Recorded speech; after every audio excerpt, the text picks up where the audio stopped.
Good evening, ladies and gentlemen, and welcome to the Wall of Power Radio Hour. This is your host, Paul Metza, getting over a little bit of a cold, but feeling better. And I've got a great guest with me for the whole show tonight. Matt Goldman started out as a comedian, opened up for the great Tom Arnold and lived to tell the story, ended up in Los Angeles and got involved with writing for TV. And now in the last several years, he has become a bona fide author. And he writes books about this vulnerable PI named Nels Shapiro. I'm going to read a little bit about Matt here from the Library Journal. It said, Emmy Award-winning writer Goldman, who began his career as a stand-up comedian, not surprisingly blends his storytelling with irreverent humor, his tough yet vulnerable PI, evocative Minneapolis settings, and clever plots, which features a distinctive crime scene and multiple red herrings, will both engage and intrigue. Matt, good to see you again. Hey, nice to see you, Paul. Now, you are formally a Minnesota resident again. Yeah, I am back as of February 1st last year, so I've been here a little over a year. Well, you came back just for the incredible winter we were having here in 2019. Yeah, it's like the winter when I was a kid. Like, you see those giant snowbanks everywhere, and you know, I'm 56 years old, but I still think like, I think I could make a fort in one of those. A lot of my friends with kids have been doing that. Matt, give us a little background. You were on my television show, Wall of Power TV, which airs every Saturday night on Comcast Channel 6 at 8 and 11:30. For those of you that have Comcast, or you can stream from mcn6.org. And there we talked a little bit about your background. So tell us, how did you get into comedy? I was a student at the University of Minnesota, and my junior year, some friends invited me to go see stand-up, which I had never seen before. Not live anyway, and I went and for some reason thought I should be doing that. So I did open mics at Scott Hansen's Comedy Gallery. Sure. And 11th and LaSalle. Yeah, 11th and LaSalle above the restaurant JR. Mm-hmm. And worked with some great local comedians. And not long after that, I started getting hired to MC and open. And I really had a nice learning curve here in Minneapolis. And the more I was on stage, the more I felt like I liked the writing. That's what I really love. So a few years after that, I moved out to LA and things worked out. So was that kind of in the mid-'80s? Yep, exactly. Oh, okay. I think the first time I did stand-up was 83, and I moved to L.A. January of 87. Well, see, I totally know that time because I met Tom Arnold, who became a very good friend of mine, and David Carr, the great, the late, great David Carr. We were the Three Musketeers there for a handful of years, but I got to know the comedy scene through Arnold because he was doing the Hanson's Place and the other places around town. Yep. So, I mean, back then, let's talk about it. It was Liz Winstead. Yeah, Liz was there. Joe Keys. Joe Keys, definitely. I think it's Joe Keys' birthday. I just wished him happy birthday. Oh, happy birthday, Joe. Yeah, and Sid Youngers. Sid Youngers, yeah. Joel Madison. Yeah. Wild Bill Bauer. I can't remember everybody, but it was great. And it was a great time and place to start doing stand-up. It was really kind of a golden era. Yeah, there was an early area with Louis and Gerbino, right. Scott, who did Mickey Finn's, right. And I wasn't around for that. But then there was that resurgence. I mean, there was just an explosion of comedy at that time, and all over the country, not just Minneapolis. And cable TV hadn't really taken off yet. Right. So if you wanted to see stand-up, you kind of had to go to a show. I mean, there was Letterman and there was Carson, but that was about it. Right. Well, and then too, and you can speak more of this, but back then, 83, 84, you had comedians like Jay Leno coming through town, Jerry Seinfeld. Well, that's how I met Jerry. I opened for him 10 shows in 1 week at the Comedy Gallery. Wow. And so we became friends and remained friends. And so when he got his show, he asked me to write on it, and that was my big break. I was there the night Tom Arnold met Roseanne Barr. I was there too that Wow. night, so we must have not been introduced to each other. Right. But yeah, I saw that whole thing happen. Did you go? Did you get to the party at Tom's place after the show? No, At the legendary comedian's house across from the CC Club what did they 26. call it? The Bohemian Club. Yeah. Yeah, no, I did not. I didn't go to those parties out of self-preservation. I went to too many of them. Yeah. That house, geez, I think Sid Youngers lived there. Don Arnold. Foster, Yeah. who's had a very successful writing career in L.A. Yeah, and then, what was amazing about that house, they had coffee filters instead of toilet paper, and the one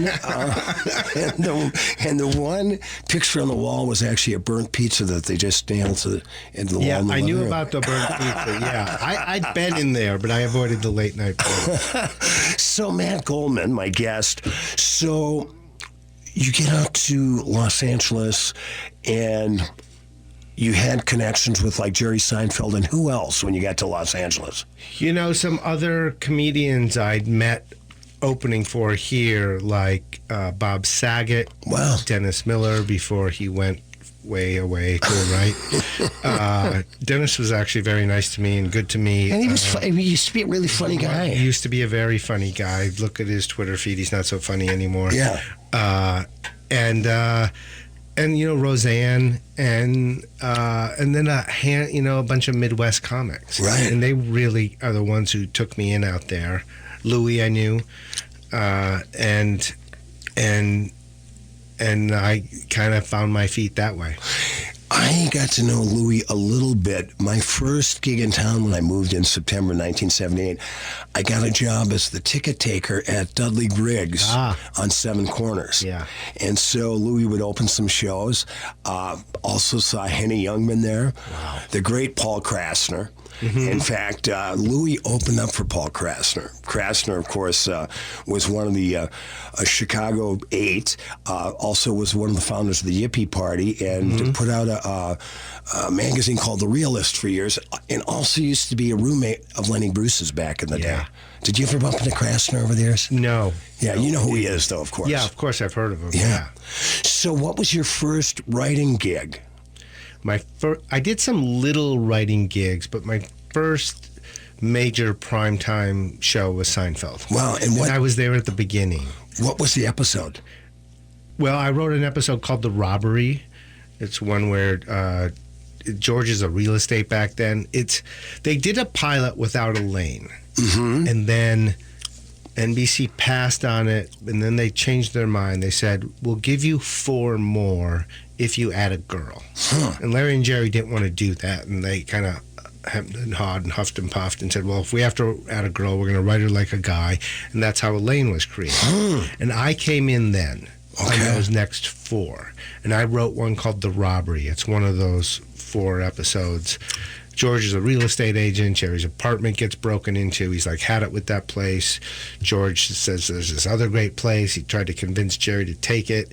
And Elaine was invested in the story because she wanted Jerry's apartment. Right. I remember the episode. Invested because he had gone into Jerry's apartment to borrow a spatula and left the door open. That's why it got robbed. And then once George shows Jerry the apartment, he wants it too, and now so that's kind of that episode. Yeah. So tell us, Matt Goldman, so how does the writing start? Are you working with other writers too, or are you coming up with a basic plot? Well, it depends on the show. Okay. On that show, Larry and Jerry worked a lot by themselves. And so there was only one other writer there when I started. We would go in our offices and work on ideas, and then we'd pitch them to them, and we'd have meetings and things would get thrown back and forth, and we'd go our separate ways and write. So that's how it worked on that show.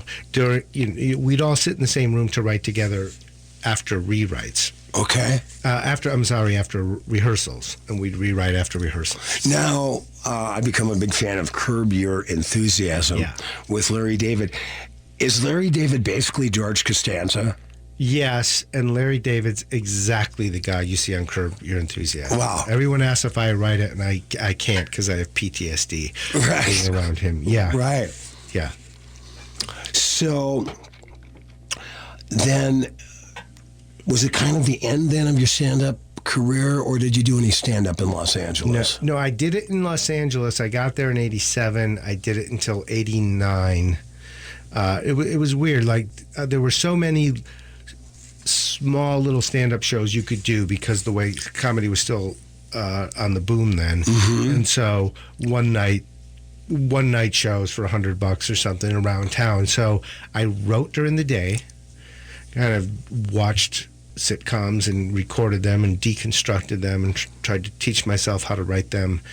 And you know, my day job was actually at night. It was doing stand-up. So I'd eke out a living just going and telling jokes, and then I'd write all day. So where were some of the gigs back? Did you get it to the Comedy Store? You ever? Oh, do yeah. that? I worked the store.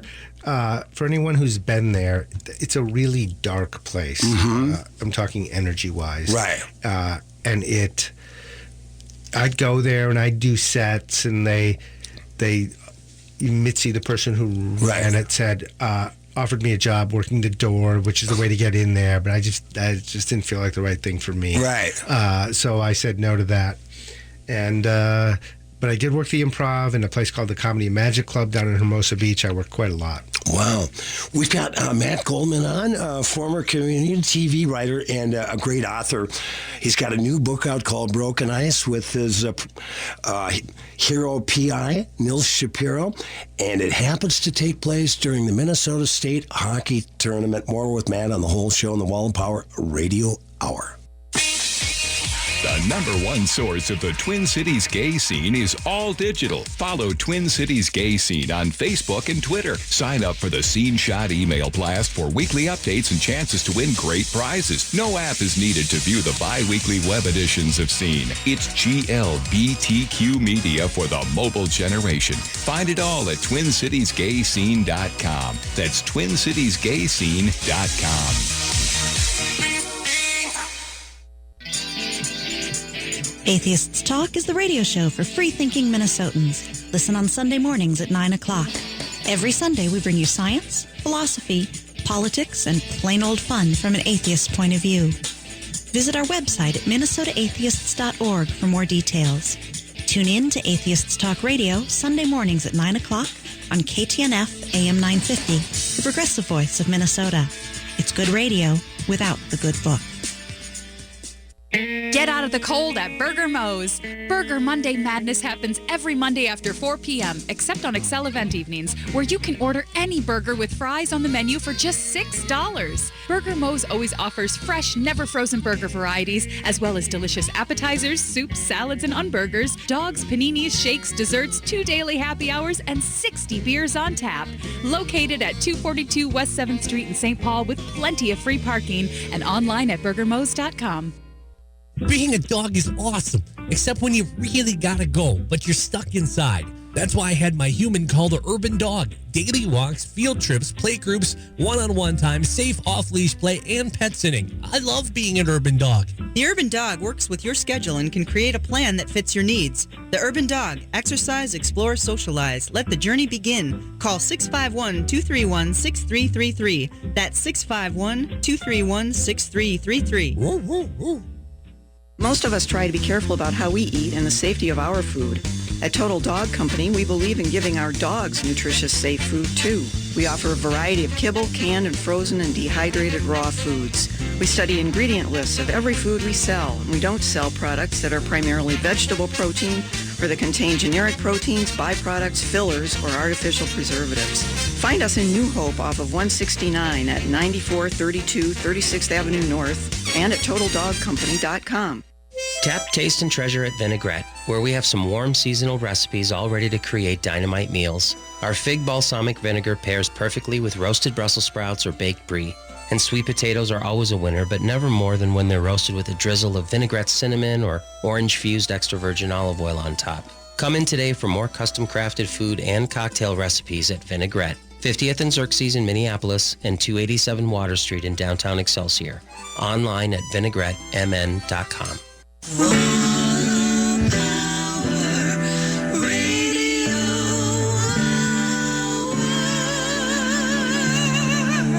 Welcome back to the Wall of Power Radio Hour. This is your host, Paul Metza. My guest in the studio for the whole show tonight, Matt Goldman, TV writer, Emmy Award-winning TV writer, and also an author who's written... Is it this your second book with Nell Shapiro, the PI? It's the second one. There's 2 more in the series coming. The third comes out in June. So let's go back to the first book and tell us about Nell Shapiro. Yeah, he's his backstory is he was a cadet at the Minneapolis Police Academy, and his whole class right before they graduated was laid off, which really happened in the 80s. Mm-hmm.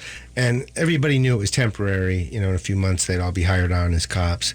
But in my story, 2 cops, 2 of those cadets didn't go back. And the name of the first book, Matt? Gone to Dust. Right. Great book. I loved it. Oh, thanks, man. You have a lot of references to the Twin Cities, several to my neighborhood, Northeast Minneapolis, where I think you said to get an apartment in Northeast Minneapolis, you need 2 forms of IDs and 3 tattoos or something. Like that, yeah, no, the books are very Minnesota. And I used to always say this when I speak, so much so that when it went out for foreign publication, Norway and Sweden passed because they said it was too Scandinavian. But I just found out Sweden is publishing Gone to Dust. Oh, that's nice. Yeah. So, and Broken Ice just came out in France. So, where was the genesis of the book and the private eye, the great private eye? Nell Shapiro, as conflicted as the rest of us. Did you wake up one day and said, I want to write a book about fictional private eye? Well, no, it didn't happen that quickly. I've worked in comedy forever, and, the big question I get is, how do you go from writing TV comedy to murder mysteries? Right. And I always say, well, if you're as introverted as I am and spend 25 years in rooms full of writers pitching jokes at you all day, you want to kill some people. Yeah. So, but that... Let me just jump in here for Sure. a minute because like we talked about in the first segment, I got to know all those comedians hanging out with Arnold at his gigs, and back when he had the Amazing Goldfish Review. And Tom was a great stand-up. Oh yeah, he was phenomenal. And about as quick on his feet as anybody I've ever seen. And I used to pick him up. I used to see him. I'd get done with my gig. He'd get done with his gig. We'd always see each other at the Super America at 22nd and Lindell. And occasionally you'd see Prince there too. Yeah, I know that he was around there because of Rudolph's. Yeah. And so I got to know Tom, and more than once I'd see him schlepping his little bag of goldfish with his one suit coat down to his gig at the bus stop, and I'd pick him up. And we got to be very good friends. We still are. But you were talking about Larry David earlier, where you still have stress syndrome from working with him. But I know comedians, you get them in the same room, man, it's like sharks circling something that's bloody. Yeah, and it's in the spirit of comedy, right? Like it's not truly mean spirited. I mean, or I should say, it rarely is. But yeah, comedians in a room, tough crowd. Yeah, making each other laugh is it's fun, and it is blood sport. Yeah. But I do miss that a little bit. When you're in a comedy writer's room, it's a little bit different in that most of the people in there are writers, not comedians. So they're not looking for the same kind of attention and validation of their persona. Right. But it's still like, anything goes. The things that are said in writers' rooms, 1% of 1% makes it onto TV. Right. Yeah.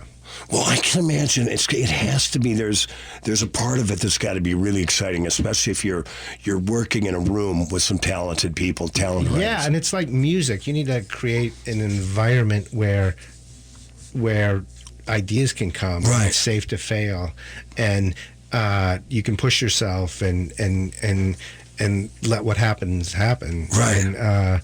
And then you use the craft part of what you do to to shape it into a TV show. So then, how was the transition then to the Neil Shapiro and the crime novels? Well, I was working in comedy, and the dramas got really great with The Sopranos and The Wire, and The Closer, and Breaking Bad, Mad Men. There's a long list of them, and they're still great. And it really changed Hollywood because all of a sudden TV drama was super cool, right? And it had always been like if you want to be the elite in Hollywood, you work in film. If you can't work in film, work in TV, right? But the movie business was going through its own problems where they were starting to do less character-driven projects, and when those other shows hit it big and were on the cover of magazines and that's all anyone was talking about, all the great talent from the movie world, TV's writers, producers, actors, flooded into TV. Right. And the dramas were cool. Like, it was a cool thing in Hollywood. Right. And then the executives in comedy thought, well, we want to be cool too. But, comedy is not cool. Right. It's really about the dorky side of us. Right. And so, to me, when they tried to make it cool, they made it less human, and I started to lose interest in working in it. So I thought, I'm going to work in drama. That's what I watch. And to do my homework, I started reading crime fiction, and I fell in love with it. Like that, I found something I did not expect to find. Like Raymond Chandler? What exactly, Raymond Chandler. But the thing I was looking for, which is like humanity, when you have a crime at the center of your story, when you have a dead body and clues coming along, your characters don't have to carry the whole weight of the story. And it frees up some time for them just to be people. And then when I read Chandler and his Philip Marlowe, who had this wry sense of observation about society and great one-liners, but in a serious, dark story, I thought, I think I want to try that. So that's what I did. We have Matt Goldman on for the whole show tonight on the Wall of Power Radio Hour. So when did Neil Shapiro, when did he appear? It was January of 2015. Okay. I was in my house in Minneapolis. I knew I was going to go back to LA in 4 months to work on a television show. Both of my kids had just gone back to their second semesters of college. It was 11 below out, and I just sat down and made it up. Should I tell you where the name came from after the last segment? Because it takes a minute. Yeah, well, we got a minute 30. Okay, well, I'm Jewish. I'm named after a Swedish immigrant. There's a long story behind that, but I wanted to do the same thing for Nils. But it's not so obvious with a name like Matt. So I'm thinking like Leaf Shapiro or Pear Shapiro, but I really like the name Nils Shapiro. Right. I just like the juxtaposition, and I Googled it, and I did not find a Nils Shapiro because of course I didn't. It's a joke name. It's ridiculous. Right. Who would name their kid that? Right. But last year he found me. So there is a real Neil Shapiro out there. He's 86 years old and lives in Plymouth, Massachusetts. Wow. Except in the winter, he lives in South Florida, where he's a book reviewer. So, and not just online book reviewer, he writes in the local papers down there. Well, my favorite Bob Dylan line from "It's All Over Now, Baby Blue": "Take what you've gathered from coincidence." Yeah. Yeah, so he's actually become a friend on the phone and email at this point. Wow. So that's where the name came from. We are going to talk about Matt Goldman's new book, Broken Ice. It takes place during a Minnesota State Hockey Championship, which is going on right now as we speak. Go Greenway. We'll be right back with Matt on the Wall of Power Radio Hour. Hi, Matt McNeil for Rudy Luther Toyota. March is Auto Show month at Rudy Luther. This means throughout the month, they'll have great auto show deals on all new Toyotas. My first Toyota love was the RAV4, and it's completely redesigned for 2019, and the new RAV4 Hybrid will be here soon. Remember, buy a new Toyota and get a $250 gift card, trade in a vehicle on a new Toyota, and get another $250 gift card. That means a total of $500 in savings. Rudy Luther Toyota, 394 and 169 in Golden Valley, and online at rudyluthertoyota.com. Supporting the best local and independently owned restaurants in the Twin Cities has never been easier. You'll find an expansive list of local dining options at eatlocalminnesota.com, from classic American comfort food to authentic flavors from around the world. Experience cozy fireside dining at the Downtowner Woodfire Grill in St. Paul, specializing in fresh seafood, fire-roasted meats, and pizzas, all cooked over an oak-burning fire, and salads and sandwiches, too. Join them for breakfast, lunch, and dinner 7 days a week. Located at 253 West 7th Street with plenty of free parking, or online at downtownerwoodfire.com. Burger Mo's is the perfect neighborhood gathering spot before and after Excel Center events or anytime. Offering 20 fresh, never frozen burger varieties, more than 60 beers on tap, and happy hours twice daily. Burger Mo's is located at 242 West 7th Street in St. Paul with plenty of free parking and online at burgermos.com. This is New Beginnings, hosted by award-winning broadcaster and speaker Freddie Bell. Freddie, this generation of the baby boomers, people are living longer, so the baby boomers are taking care of elderly parents. Let's talk about your health, and specifically, let's talk about Medicare. Our show features the concerns of America's 78 million baby boomers in employment, finance, health and nutrition, and even entertainment. Catch New Beginnings with Freddie Bell, Saturdays at 11 on AM 950, the progressive voice of Minnesota. Oh no, you shattered your cell phone. Now what?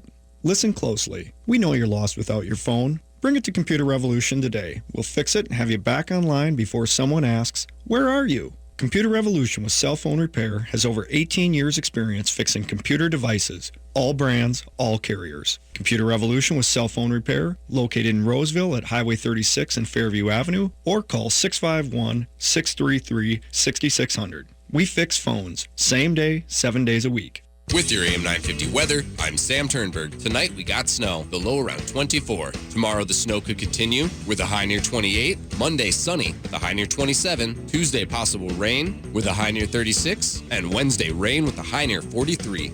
This is the real deal. Unbeatable appliance savings for 3 days only at Warner Stellian. Get our guaranteed lowest price on select Bosch and KitchenAid dishwashers. Then save more with free installation from our trusted specialists. Don't miss Real Deal this Saturday through Monday at all 10 Warner Stellian stores.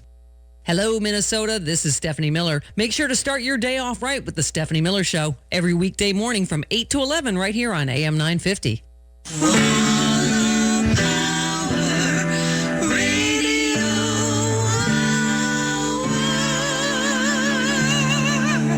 Welcome back to the Wall of Power Radio Hour. This is your host, Paul Metza. My guest for the whole show tonight, author Matt Goldman.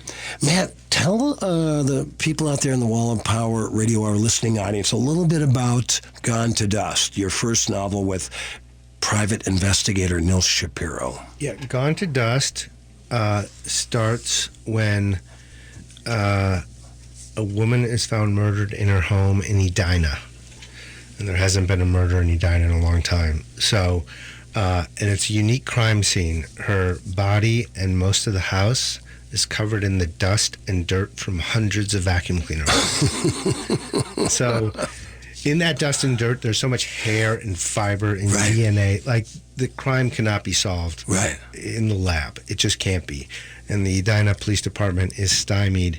And so they hire a consultant, and that's how I introduced Nils Shapiro into the series. Well, what I loved about Gone to Dust was you could almost take that book and drive around Minneapolis, St. Paul, like the church where the funeral was. Yeah. Right? The different bars. And then you include some great Minnesota music references. Yeah. Slim Dunlap, I think, makes an appearance as a character. Yeah, mentioned, yeah. Yeah, mentioned as a character. And so that must have been fun for you, too, wasn't it? Yeah, I would say the start of my creative journey in life happened in high school when I was in a band. It was a band called The Panic. Okay. That some of the members have gone on to have very big, successful careers. Like who? Like a guy named Jimmy Harry, who used to go by James Nazenau, who was in E. Brown and some other bands, and now he's a big songwriter, producer in L.A. He's producing stuff all over the world. He won a Grammy with Madonna for something. Wow. Matt Wilson was our drummer. Oh, okay, sure. Yeah. And then his brother Dan played with us. Yeah. One summer, Matt had to go to a summer program at Cornell or something. I can't remember what he went to.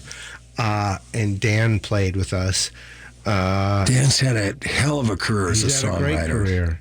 And Matt's still a really interesting. Oh, yeah. In fact, I think they're doing some version with Matt's playing with John Munson. Yeah, they got a harp orchestra. Yeah. Something like that. Which I've heard recordings that are fantastic, and Yeah. I'm trying to go see them play. Well, I remember Trip Shakespeare. Yeah, that's what they did right. Well, I think right when Dan left college, they did Trip Shakespeare. Yeah. That was Dan and Matt. Yeah, like and early John. 90s, maybe, something Yes, like that. Yeah. Yeah. And they used to play at the reconfigured 400 bar. Yes. Yeah, I love Trip Shakespeare. Yeah. And then Dan went on to do Semisonic. Yeah. But I was 15 years old, and I was playing at 7th Street Entry and at First Avenue. On Doesn't the get main any floor. cooler than that. It wasn't any cooler. I'm riding around in a van with Curtis A. I don't know why. I still get excited when I see Curtis A. You better have the windows open so you don't get any secondhand I smoke was the from that only dude. member of the band who left to go to college, and I played bass, and they ended up, they auditioned bass players, but nobody fit, so the keyboardist just played my part. But they opened for U2. Wow. And they're at First Avenue. So anyway, the music is like, it's just a part of me. Yeah. I like being around the hipsters and Husker Du and the Replacements. Yeah. It means a lot to me. Well, the Suicide Commandos. Oh, yeah. Who were a big influence on me. Well, you look back at that, and really it's where I started to come of age and started to play quite a bit with my band Cats Under the Stars before I went solo in '84. You look at the comedy scene and the music scene. For certain, the music scene in that period, there's got to be 5 or 6 books out right now about the 70s and 80s. Yeah, Complicated absolutely. Fun by Sim Collins. There's Chris Reimerschneider's book on First Avenue covers a lot of that ground. Yeah, our band, The Panic, is on there in the calendar. Oh, cool. Yeah. I'm in one of those calendars, too. Yeah, it's great. cool. A little piece of history for us, right, man? So what was the response to Gone to Dust? It was great. It got nominated for a couple of really nice awards. The Seamus Award, which is the Private Eye Writers of America, and the Nero Award, which is Nero Wolfe is a fictitious private eye written by a guy named Rex Stout, like back in the 20s and 30s and 40s. And it made the New York Times bestseller list, which was really nice. And actually got a lot more attention out of the state than in the state, because it's so Minnesota, these books. I get asked a lot, like, does anybody outside of Minnesota get it? Right. And the answer is yes. Yeah, I'm sure. Because people like to learn about a new place or be brought to a new place as long as it feels authentic to them. Well, the movie Fargo was pretty popular. Yeah, absolutely. And I don't, which I love. It's one of my favorite movies ever. But I don't go in that direction. I keep it more metropolitan, at least in this book. So, it got a big literary award in Texas and some great mention by other writers. Really nice. I could barely put the book down when I have it. I'm only about halfway into your new book, Broken Ice, which we'll talk about in a little bit. But tell the people out there, how would you describe Neil Shapiro? He's a guy who needs to work alone for the most part. One of the reasons he didn't go back to become a Minneapolis cop is he could kind of sense, even at a young age, like that kind of structure wasn't right for him. He's an intrinsically driven, motivated guy. He is not like the PI of the 1930s or 40s. Right. He doesn't get in fights, a couple of drinks and he gets tired. Right. So he's a emotionally intelligent, or at least trying to be more an emotionally intelligent human being, like he's a modern man. And so his and divorced. He's divorced. His relationships with women are complicated, but it comes from a thoughtful place. Yeah. There's a lot about that in the first book because because that crime can't be investigated in the lab, I look into Nils' personal life because he draws on his personal life to get an insight to human nature, to give him insight into his investigation. So, but he's a guy, and he's the comment I get is he's funny. Yeah. So, well, Matt, one of my latest hobbies is listening to true crime podcasts. Yeah, very, very popular. And what do you think is about crime that is so intriguing? Well, I think there's part of us that it's a little bit like comedy. Like Seinfeld, they say was a show about nothing, but I think it was about selfishness. Yeah. We all have the selfish impulses those characters have, but they act on it. That's why we watch it, and that's why it's funny. I think crime is similar in that we all have those impulses of anger or jealousy or wanting more than we have or whatever it is, but those people acted on it. Right. So you can see the consequences of it without having to do it. Do you think when you're writing either Broken Ice or your first novel, Gone to Dust, you're a very well-read guy. Is there ever an instance, let's say a crime that you heard about or read about that might make a little bit into your plot?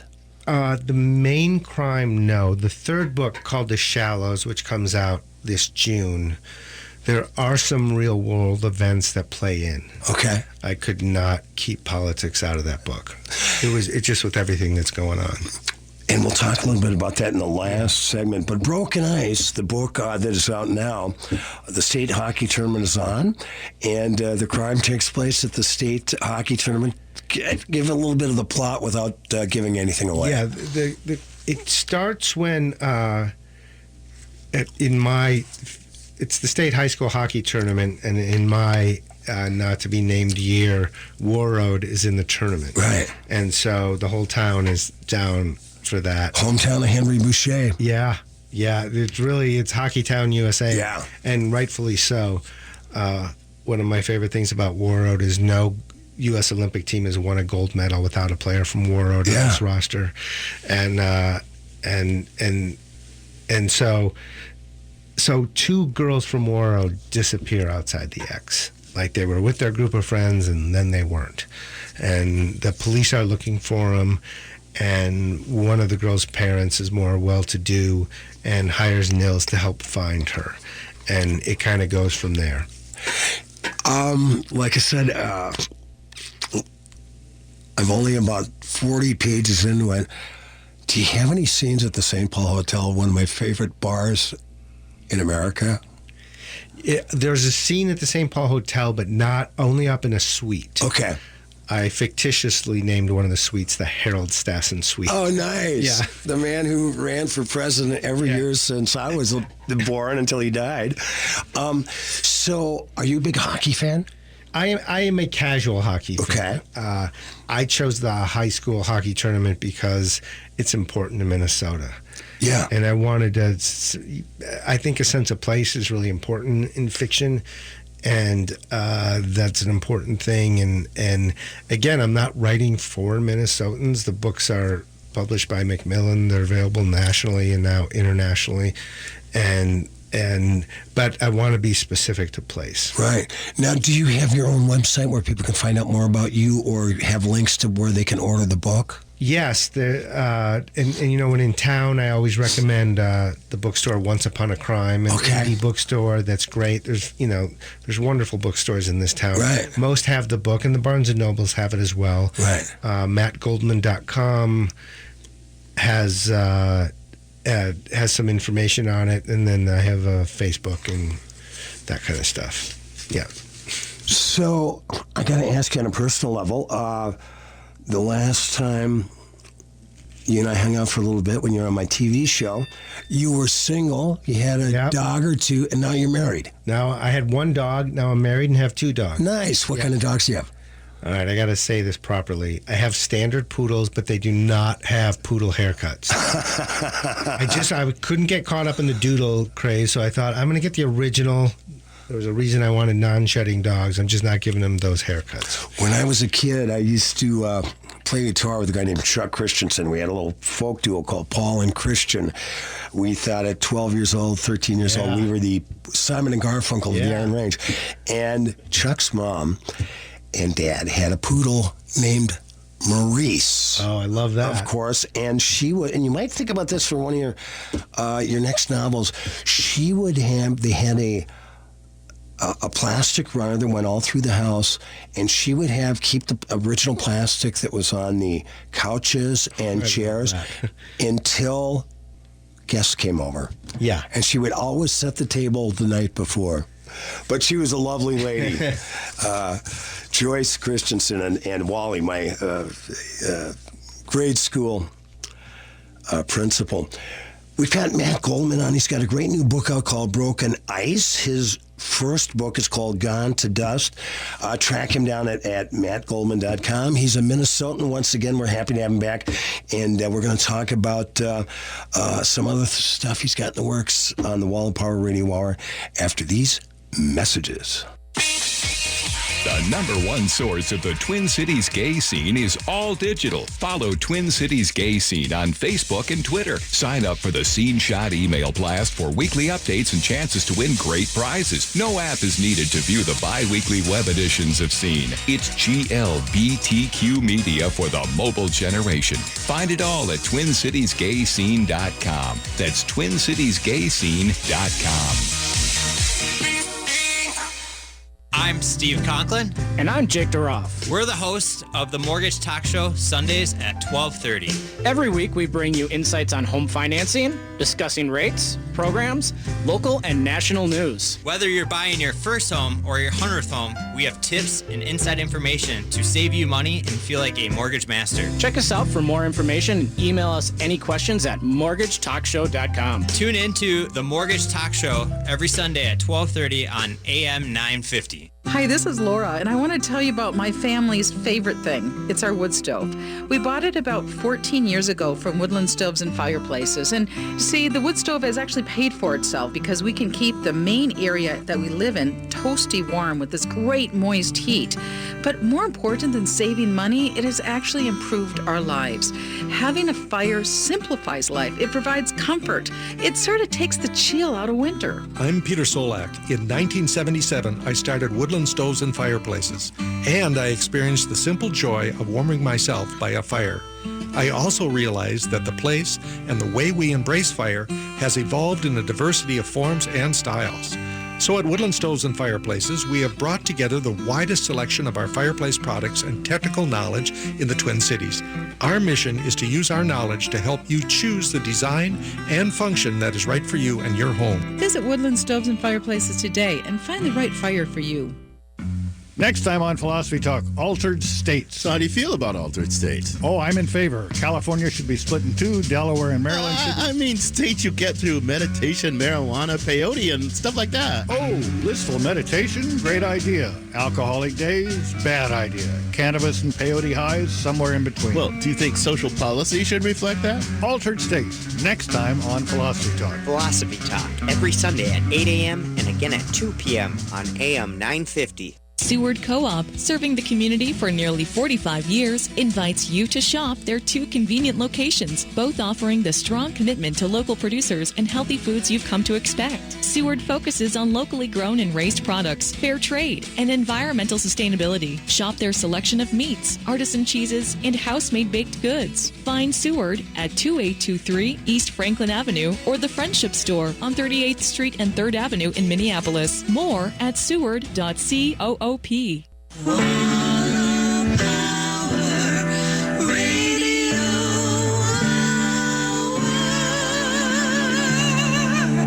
Welcome back to the Wall of Power Radio Hour. This is your host, Paul Metza. My guest on the whole show tonight, I'm honored to have Matt Goldman, formerly a TV screenwriter, but now an author with his new book, Broken Ice. So, What did you have to do any research on the hockey culture in Minnesota, or did you do most of it from memory? Well, I knew quite a bit of it, but I did do some research, especially about War Road. I spent a few days up there, and so there's real places in the book because the story does go up there at some point. But I did a little bit of research. But does Lou Nanny make an appearance? No, Lou Nanny did not make. Damn! I know. I really missed an opportunity there. Oh, but yeah.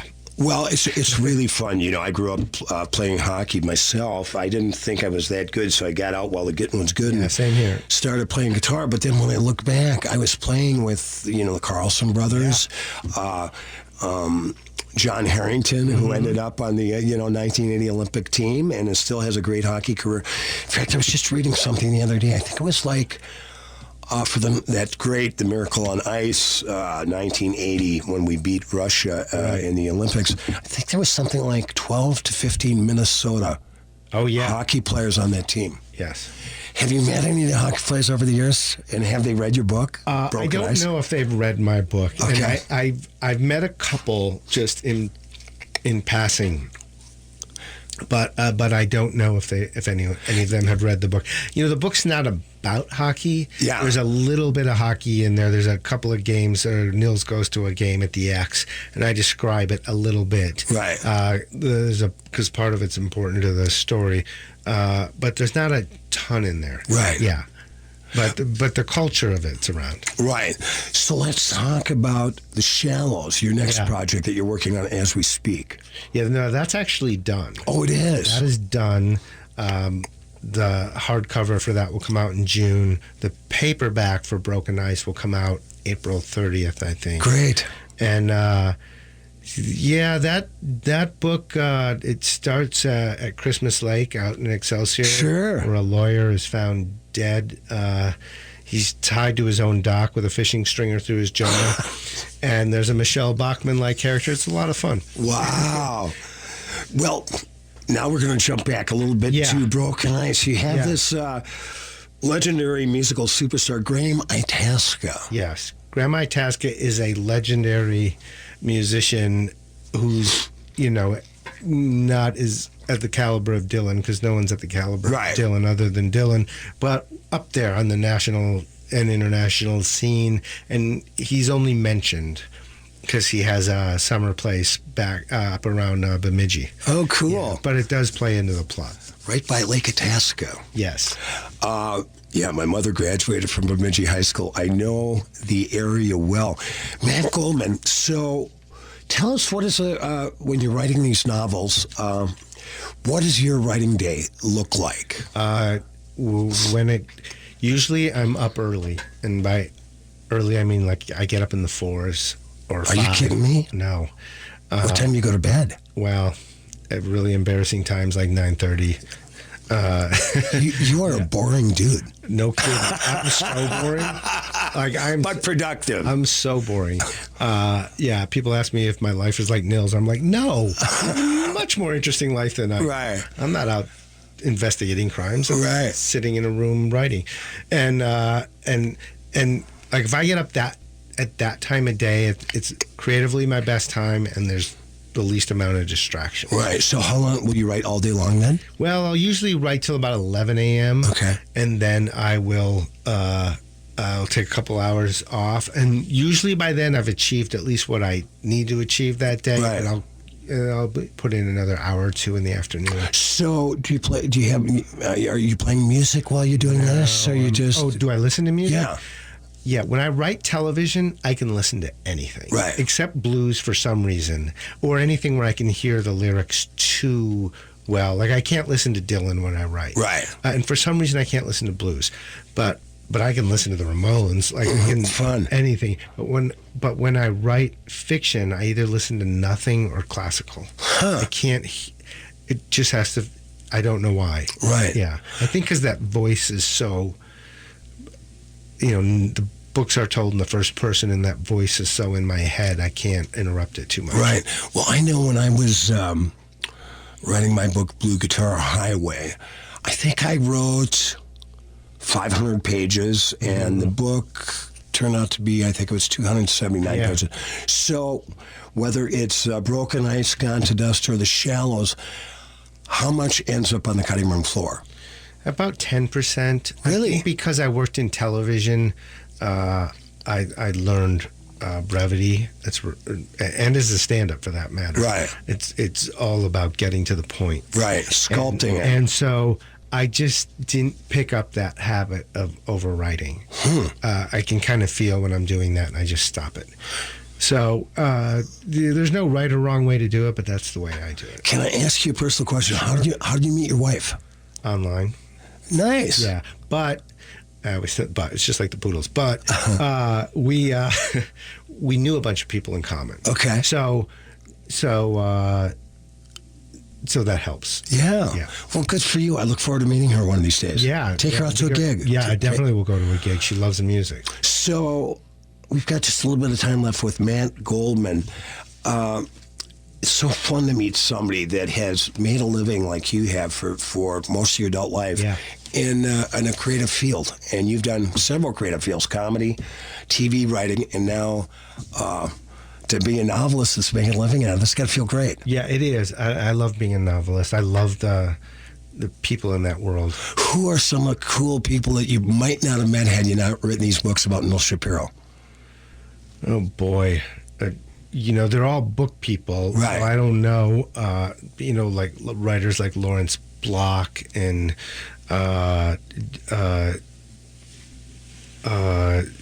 Julia Alvarez. She and I were both like writers in residence at a hotel in Florida a few weeks ago. The Harlan Coben's, Lee Child, Megan Abbott, Laura Lippman's, all those people. Yeah, I've met so many people in Hollywood, but when I meet book people, I get terribly excited. We got about 20, 30 seconds left. Do you think this is going to turn into a TV series starring the great Neil Shapiro? It might. There's been some interest, and I'm talking to people about it, but I know that world well, so I'm not holding my breath. Matt Goldman, thanks so much for being part of the Wall of Power Radio. Me. I can't wait to finish Broken Ice. Oh, great. Thanks, Paul. Thanks, buddy.